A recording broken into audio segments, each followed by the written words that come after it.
Welcome to Ageless Tech, and today I thought we would take a first look at Nvidia's Shadowplay. Shadowplay is currently in beta, but what Nvidia has introduced with this is a way to record the last 10 minutes of your gameplay without really noticing that you're recording it in a way that Sony and Microsoft are introducing in the Xbox One and PS4, and that it records the, I believe, last 15 minutes of gameplay. So Nvidia's obviously, because there's so many options out there to record your gameplay. You have DxTory, you got Fraps, you have OBS even, which I'm using to do this actually. So Nvidia's offering is kind of nice because it's kind of built into just already what you have in your system to run games. So let's take a look at this real quick. So you're going to need this driver right here. You're going to need GeForce R331 gaming ready driver. This is not a beta driver. This is just a straight up most recent driver. If you go over to your My Rig, you'll be able to check under Shadowplay if you meet all the requirements. So you're obviously going to need a 600 series card or higher, so that's a 650 or higher. You're going to need a i3 2100 clocked at 3.1 gigahertz, or an AMD Athlon 2 X4 clocked at 2.8 gigahertz. You need 4 gigs of system RAM. Obviously, you always want to have more than 4 gigs. You should have about 8 gigs at this point. Most systems, if you're not running 32-bit, you should have 8 gigabytes. And also, why are you running 32-bit operating system? You want Windows 7 or you want Windows 8, because this is the only thing that works with this.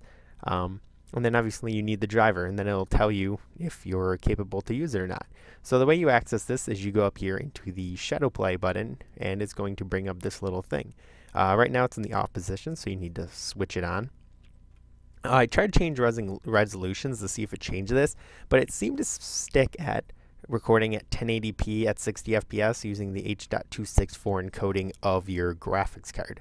So that's built into the graphics card with dedicated hardware. So for me having it on and testing it and just using the Shadowplay mode, which we'll get to in a second to explain what that actually is, it didn't really have any type of a graphics impact. I never noticed frame droppage or anything like that. I wasn't getting like 10 less frames or anything like that. It just seemed like it was constant to what I'm normally used to.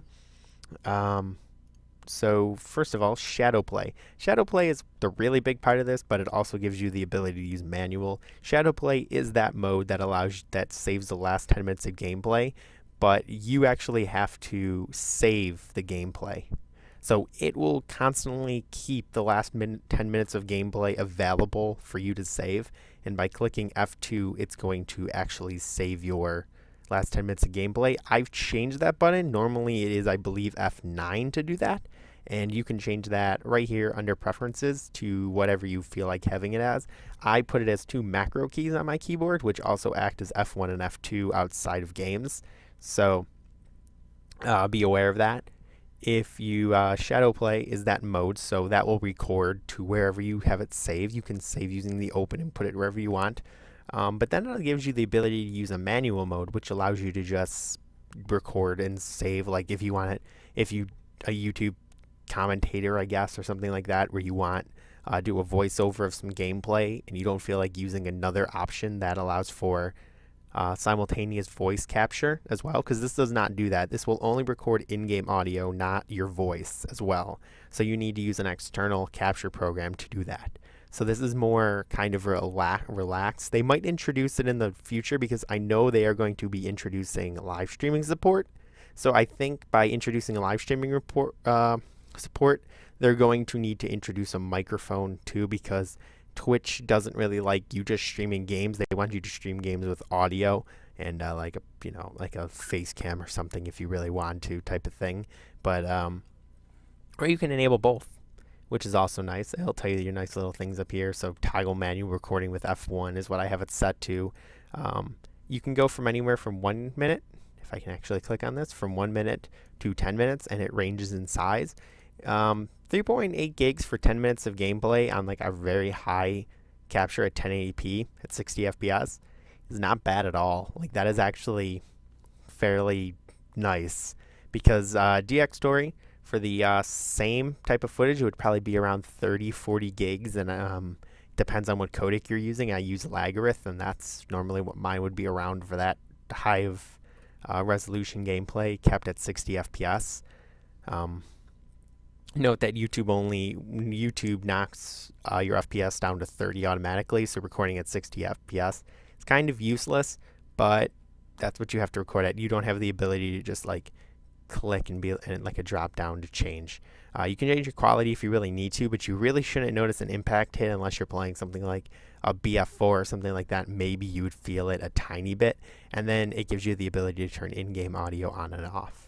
So, and then you can just click preferences. Obviously, you can change where you want your videos to be saved. That's just the default location. It will save it under your username for your computer, and then your um, default videos settings. So you can make the indicator show or not, so if you know what's running in the background or not, and change where you want the indicator to be.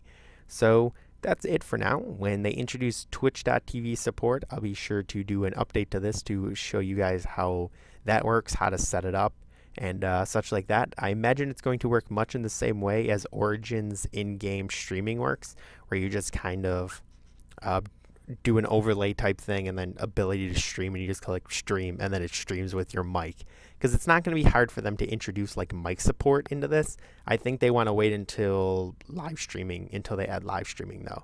So thank you for watching this video. If you enjoyed, please leave a like. If you and subscribe, don't forget to subscribe. If you want to see anything else, or you guys need tutorials on anything, or anything that you want to see covered, please do let me know, because I will be sure to get that done for you.